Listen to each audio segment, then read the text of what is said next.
everybody, today's video is a technique tip. We're going to talk about how to increase our success rate on a round kick board break by figuring out how to set up the board, how to angle ourselves according to the board, and how to get that round kick foot through that board. So join us for this video, and I hope that you have more success on your round kicks. Instructors out there, I hope that you're able to use this to get more success out of your students on their round kicks. Let's go.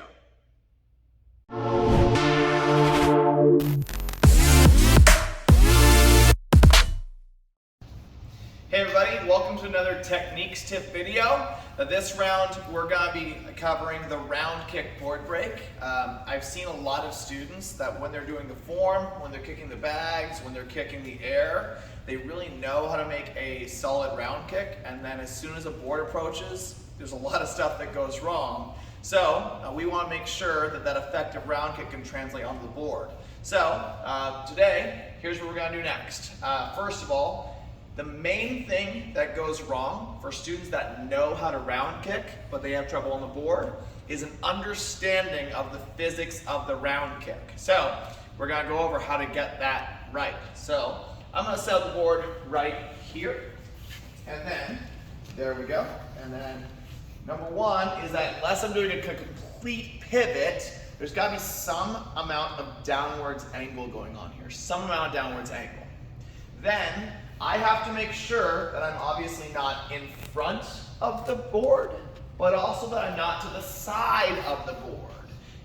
If I could have you, Cam, move the camera right here. If I'm to the side of the board and I round kick, my round kick, there's two things that could happen, and both of them are bad. Number one is the moment I hit the board, my leg extension is complete.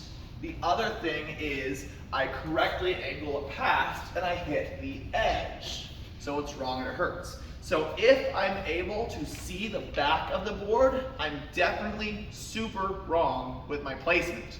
So what I want to do is from the front, I'm going to take one step back, I'm going to take one step over, and then I'll get my front stance ready.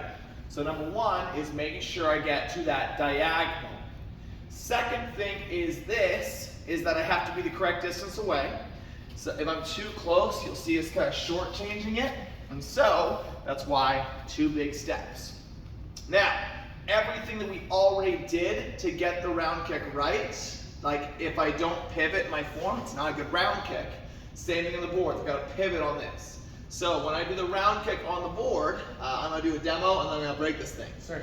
I complete the pivot, I point my knee past, the foot hits the board on the way there, and then continues. All right, so rewinding for a second here, one step back, one step over, front stance. That's what I forgot to cover. Starting from a front stance or a sparring stance is much better than starting from a back stance. A lot of students wind up like this before they kick.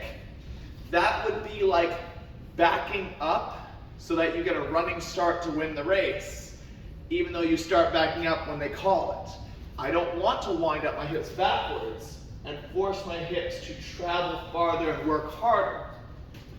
I want my hips to be forward, and then when it's go time, I don't wind up that way, I wind up this way, and boom, okay?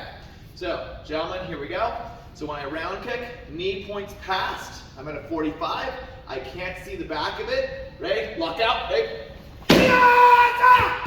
So, again, one step back, one step over, make sure you can't see the back, make sure your knee points past the board, and then complete that thing. Hope this helps with your board breaking success rate. Thanks, guys.